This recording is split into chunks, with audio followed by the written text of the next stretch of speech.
사도신경 하심으로 2021년 3월 28일 고난주일 종료주일 예배를 하나님께 올려드리겠습니다.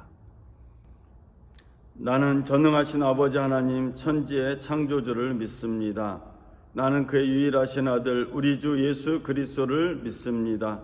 그는 성령으로 잉태되어 동정녀 마리아에게서 나시고 본디오 빌라도에게 고난을 받아 십자가에 못 박혀 죽으시고 장사된 지 사흘 만에 죽은 자 가운데서 다시 살아나셨으며 하늘에 오르시어 전능하신 아버지 하나님 우편에 앉아 계시다가 거기로부터 살아있는 자와 죽은 자를 심판하러 오십니다.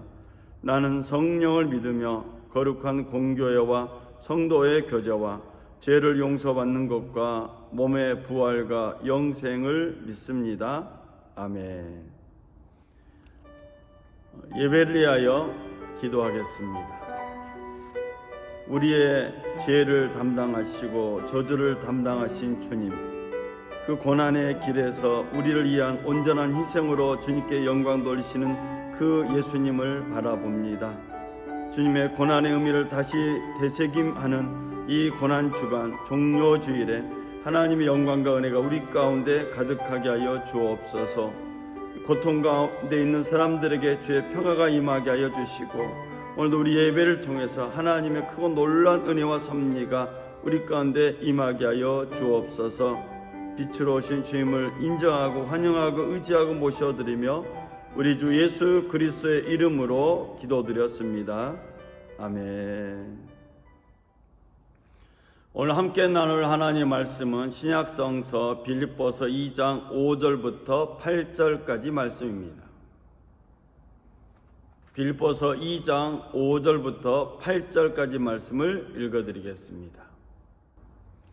너희 안에 이 마음을 품으라. 곧 그리스도 예수의 마음이니 그는 근본 하나님의 본체시나 하나님과 동등됨을 취할 것으로 여기지 아니하시고 오히려 자기를 비워 종의 형체를 가지사 사람들과 같이 되셨고 사람의 모양으로 나타나사 자기를 낮추시고 죽기까지 복종하셨으니 곧 십자가에 죽으심이라. 아멘. 예수님의 고난을 생각하는 종료주일, 또 고난주일입니다. 이 고난주일 종료주일에 저는 예수의 고난을 생각합니다라는 제목으로 하나님의 말씀을 전하겠습니다.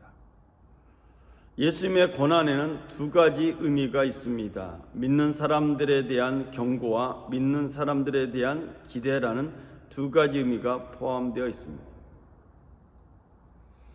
오늘 이 마가복음 14장에는 예수님의 고난에 대한 자세한 설명이 나와 있습니다. 그래서 주일 예배를 드리고 있는 우리 평화의 가족들, 믿음의 가족들이 이 고난주간 종료주일에 이번 한 주간 마가복음 14장 또 15장을 묵상하면서 하나님께 영광 돌리시길 주의 이름으로 부탁을 드립니다. 예수님의 고난에는 하나님을 믿는 사람들의 배신이 들어 있습니다. 대제사장들과 장로들과 율법학자들 그리고 가룟 유다를 포함한 주님의 제자들의 배신이 들어 있습니다. 예수님을 배반한 사람들은 하나님의 뜻대로 산다고 생각한 사람들입니다. 율법과 성전에서 제사와 예배를 드리며 살고 있는 사람들입니다. 또한 하나님의 백성이라는 자부심을 가지고 살고 있는 사람들입니다. 이틀이 지나면 유월절과 무교절, 유대인의 명절이 다가오는데 대제사장들과 서기관, 즉 율법학자들은 예수님을 잡아 죽일 방도를 구하고 있습니다. 유월절이라는 명절은 하나님께서 선물하신 구속, 즉 출애굽을 기념하면서 누워서 식사하는 절기가 유월절입니다. 유월절의 식사의 중심은 숫양이나 숫염소의 새끼입니다. 이 고기와 쓴 채소 그리고 과즙 그리고 누룩 없는 빵을 곁들여 먹으면서 출애굽의 이야기를 나누고 들려주는 절기가 유월절입니다. 그런데 이 유월절, 이 무교절에 대제사장들과 서기관, 율법학자들은 출애굽을 말하고 있는 것이 아니라 예수님을 죽일 방도를 구하고 있는 것입니다. 더 나아가 예수님의 12명의 제자 가운데 한 사람인 가룟 유다는 예수님을 이들에게 넘겨주려고 그들을 찾아갔습니다. 대제사장들과 서기관들은 기뻐하며 유다에게 돈을 주기로 약속을 하고 유다는 어떻게 예수님을 넘겨줄까 기회를 찾고 있습니다. 히브리 노예에서 하나님의 백성으로 바뀐 이 유월절을 지키는 사람들이 하나님의 뜻을 구하거나 하나님 뜻을 묻지 않고 오로지 예수를 죽일 생각만 하고 있는 것입니다. 성경에서 이처럼 하나님의 사람들의 배신을 자세하게 설명하고 있는 이유는 무엇일까요? 하나님의 뜻을 알고 또 하나님의 뜻을 따른다고 하는 사람들이 배신할 수 있음을 경고하고 있습니다. 믿음의 사람들이 하나님의 뜻을 저버리고 하는 행동을 배신이다라고 암시하고 있습니다. 믿음의 사람들이 하나님의 뜻을 묻지 않고 하는 행동을 배신이라고 암시하는 것입니다. 더 나아가 믿음의 사람들은 하나님의 뜻을 검증하지 않고 행동하게 되면 배신할 수 있다라는 경고이기도 합니다. 여러분, 배신이라는 게 뭡니까? 배신은 하나님의 뜻을 버리고 하나님의 뜻을 생각하지 않고 오로지 자기의 뜻대로 자기 마음대로 행동하는 것, 오로지 자기의 이익을 위해서 행동하는 모든 것을 배신이라고 성경은 암시하고 있습니다. 마가복음 14장에서 유일하게 하나님 뜻을 행한 사람이 예가 나옵니다. 나병 환자인 시몬의 집에서 예수님께서 식사하실 때에 매우 값진 향유를 예수님의 머리에 부은 한 여자가 유일하게 칭찬받는 여자입니다. 어찌하여 이 향유를 허비하는가? 사람들은 수근수근거리면서 비판했습니다. 300데나리온 이상 되는 매우 비싼 향유, 즉 한 사람의 1년치 임금에 해당되는 이 비싼 향유를 예수님의 몸에 머리에 부었다고 생각하는 사람들은 이 여인을 향해서 낭비한다고 책망했습니다. 그러나 예수님은 이런 상황 가운데 이렇게 말씀하셨습니다. 마가복음 14장 6절 이하에 보면 예수님이 이렇게 말씀하셨습니다. 예수께서 이르시되 가만두라, 너희가 어찌하여 그를 괴롭게 하느냐? 그가 내게 좋은 일을 하였느니라. 가난한 자들은 항상 너희와 함께 있으니 아무 때라도 원하는 대로 도울 수 있거니와 나는 너희와 항상 함께 있지 아니하리라. 그는 힘을 다하여 내 몸에 향유를 부어 내 장례를 미리 준비하였느니라. 내가 진실로 너희에게 이르노니 온 천하에 어디서든지 복음이 전파되는 곳에는 이 여자가 행한 일도 말하여 그를 기억하리라 하시니라. 예수님의 말씀을 잘 정리해 보면 이 여자가 예수님께 칭찬받는 이유를 알 수가 있습니다. 먼저 예수님은 이 여자가 예수님께 좋은 일을 했다고 말씀하고 있습니다. 이 여자가 한 일, 즉 예수님의 몸에 향유를 부은 일은 예수님의 장례를 미리 준비하는 것이었습니다. 주님의 원하는 때 주님의 일을 하는 것이 주님께 좋은 일이라는 예수님의 해석입니다. 주의 일에는 열정도 중요하지만은 주님의 때와 또 주님의 시기를 아는 것이 더욱 중요합니다. 예수님의 장례는 오직 한 번뿐입니다. 살아있는 예수님의 몸에 향유를 부을 수 있는 시간도 매우 제한적입니다. 그런데 이 여인은 어떻게 그 때를 알고 예수님의 장례를 미리 준비하는 향유를 부었을까요? 그야말로 하나님의 뜻에 만족한 일을 한 것입니다. 이처럼 많은 사람들이 대제사장들과 서기관들과 율법학자들과 가룟 유다를 포함한 주님의 제자들이 예수님을 배반할 생각을 하고 있고 예수님의 뜻을 헤아리지 못하고 있는 이때에 유일하게 주님의 때를 알고 주님을 위해서 장례를 준비한 사람은 이 여자뿐이었습니다. 즉 주님께 좋은 일을 한 사람은 이 여자뿐이었다는 것을 성경은 말하면서 믿는 사람들이 얼마든지 하나님의 뜻을 배반할 수 있음을 경고하고 있는 것입니다. 또 예수님의 고난에는 제자들을 포함한 우리들이 하나님의 일에 증인되길 원하는 뜻이 포함되어 있습니다. 유월절 식사가 예수님에게는 최후의 만찬이었습니다. 이 최후의 만찬을 마치신 예수님은 제자 3명을 데리고 겟세마네라는 곳에 올라가셨습니다. 베드로와 야고보와 요한을 데리고 겟세마네 동산에 올라가셨습니다. 그리고 예수님은 제자들이 이렇게 말씀하셨습니다. 내가 기도하는 동안에 너희는 여기 앉아 있어라. 그리고 예수님께서는 매우 놀라며 괴로워하기 시작하셨다고 마가복음 14장 32절 이하 성경은 말하고 있습니다. 베드로와 야고보와 요한은 예수께서 말씀하시는 것을 알아차려야 했습니다. 예수님께서 베드로와 야고보와 요한을 겟세마네 동산에만 처음 데리고 올라간 것이 아니고 마가복음 5장에 보면은 회당장의 집에 베드로와 야고보와 요한을 데리고 왔습니다. 회당장의 집에 있는 여자아이가 죽게 되었습니다. 예수님이 지체하는 동안 죽어버린 그 아이 앞에 사람들이 울고 있습니다. 예수님께서 그 죽은 아이가 있는 곳에 다른 사람을 다 쫓아내고 이 3사람 베드로와 야고보와 요한을 데리고 들어갑니다. 그리고 이 3사람이 보는 앞에서 그 아이의 손을 잡고 달리다고 하셨습니다. 즉 내가 내게 말하노니 소녀야 일어나라. 예수님의 이 말씀 끝에 소녀가 곧 일어나서 걷게 되었는데 12살이었다라고 마가복음 5장은 증언하고 있습니다. 그곳에 있는 사람들이 크게 놀라고 또 놀랐다라고 마가복음은 연이어 기록합니다. 그 사람들만 놀랐을까요? 베드로와 야고보와 요한도 놀랐을 것입니다. 이 회당장 집에서 죽은 아이가 살아난 기적을 체험하게 한 것은 주님께서 베드로와 야고보와 요한에게 당신의 마음, 당신의 뜻을 증거해 주고 알길 원하는 깊은 뜻이 있었던 것입니다. 또 마가복음 9장에 보면은 예수님이 변화된 모습이 나오는 장면이 나옵니다. 베드로와 야고보와 요한을 데리고 높은 산에 올라가신 예수님은 그곳에서 변형되셨습니다. 그 옷에 광채가 나는데 세상에서 빨래하는 사람이 그렇게 할 수 없을 만큼 매우 희어졌다고 마가복음 9장은 증언하고 있습니다. 더 나아가서 엘리야와 모세가 나타나고 예수님과 대화하는 장면을 베드로와 야고보와 요한이 보았습니다.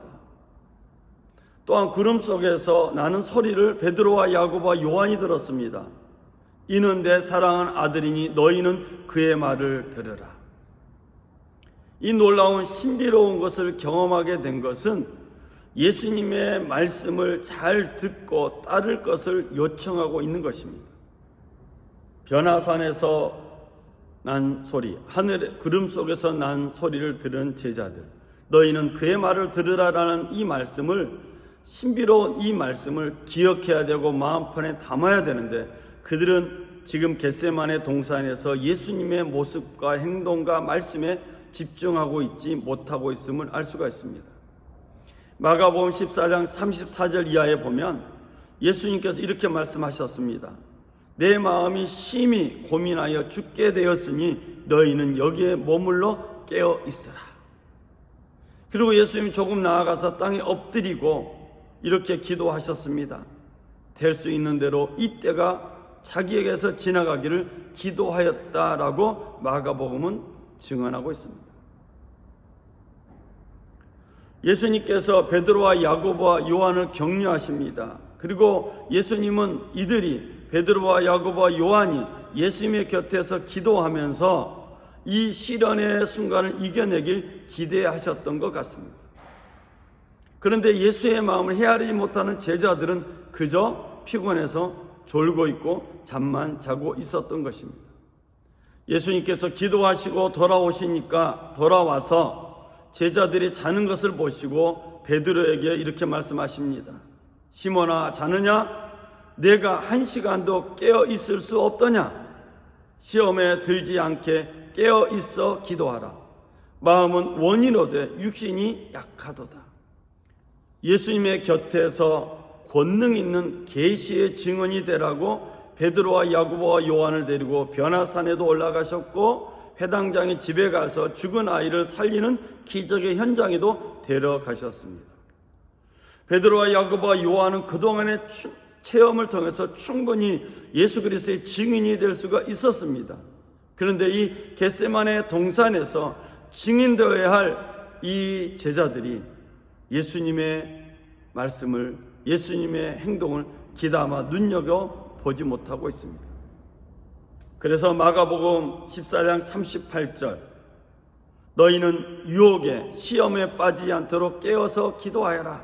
마음은 원하지만 육신이 약하구나. 이 말씀은 예수님의 제자들에게만 해당되는 말씀이 아니라 모든 시대의 교회들에게 해당된 말씀입니다. 저는 말씀의 결론을 내리고자 합니다. 예수님의 고난에는 두 가지 의미가 있습니다. 하나님을 믿는 사람들의 배신이 들어있고, 또 하나는 제자들과 우리들을 향한 하나님의 기대가 들어있습니다. 예수님의 고난당한 이 고난주의를 맞이하면서 우리는 대제사장들과 서기관들과 장로들과 율법학자들, 가룟 유다를 포함한 예수님의 제자들처럼 예수님을 배반하거나 하나님 뜻을 저버리거나 하나님 뜻을 묻지 않고 하는 행동을 하지 않도록 우리는 조심해야 됨을 알 수가 있습니다. 예수님을 배반했던 사람들은 하나님의 뜻대로 산다고 생각하는 사람들이었고, 율법을 지키는 사람들이었고, 예루살렘 성전에서 제사와 예배를 드리며 살고 있었던 사람들입니다. 더 나아가서 하나님의 백성이란 자부심을 가지고 살았던 사람들입니다.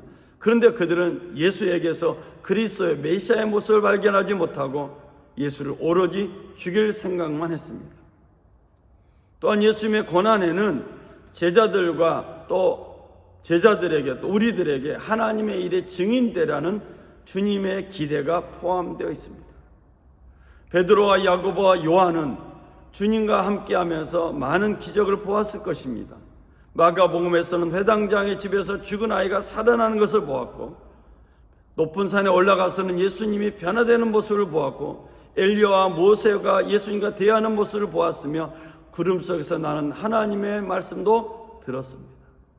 이런 신비로운 체험은 예수 그리스도를 증거하는 증인으로 살라는 하나님 뜻이 포함되어 있는 것입니다.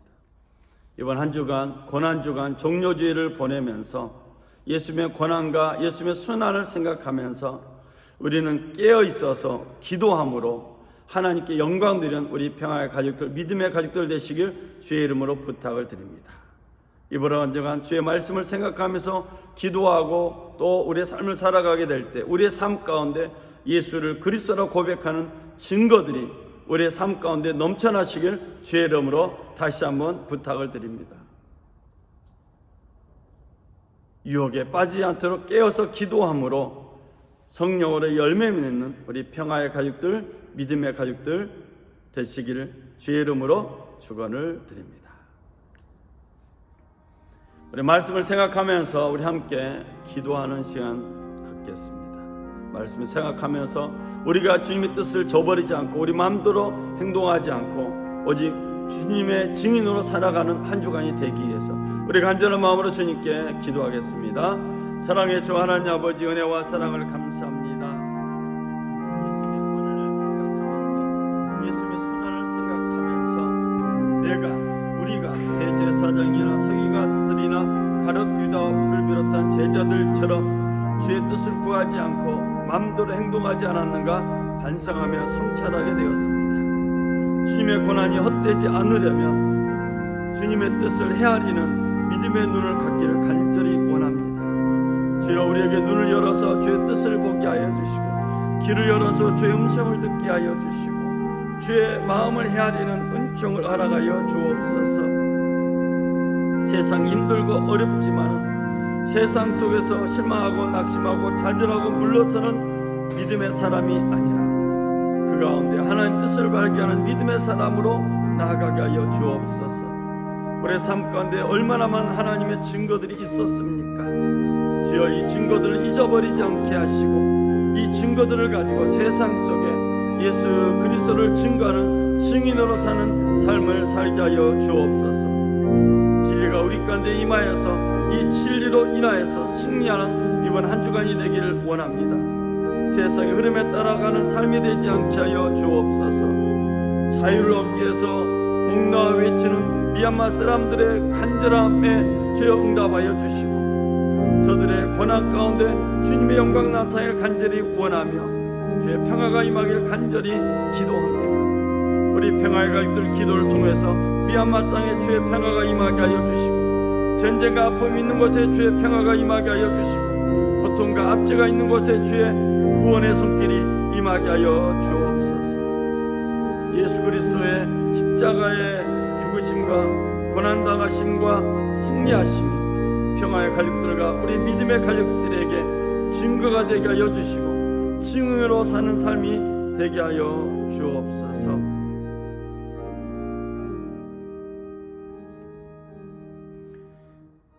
사랑의 주 하나님 아버지, 고난주일, 종료주일을 맞이해서 주의 말씀을 나눴습니다.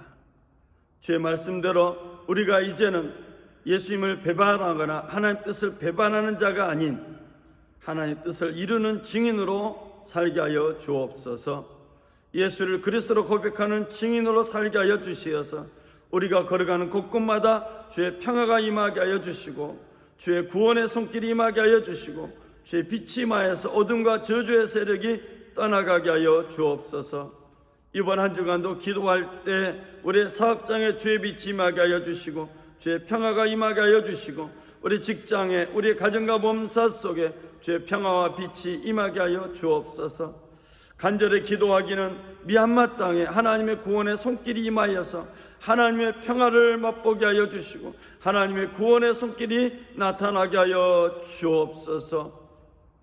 고난 가운데 어려움을 겪고 있는 모든 사람들에게 예수 그리스도의 고난을 통한 주의 은총과 평화와 치유의 은혜가 임하게 하여 주옵소서. 우리 예배를 받으시고 기도와 찬양, 예물 모든 걸 받으신 하나님께 감사드리며 우리 주 예수 그리스도의 이름으로 기도드렸습니다. 아멘. 축도하심으로 예배를 마치겠습니다. 지금은 우리 주 예수 그리스도의 은혜와 하나님의 극진하신 사랑과 보혜사 성령님의 내주하시 교통하시고 함께하신 은혜와 역사가 고난주일, 종료주일 하나님께 영광 돌리며 예배하는 모든 믿음의 가족들 범사이에 지금부터 영원토록 함께하시기를 간절히 축원하옵나이다. 아멘. 이상으로 종료주일, 고난주일 예배를 마쳤습니다. 우리 하나님께 영광의 박수 돌리겠습니다.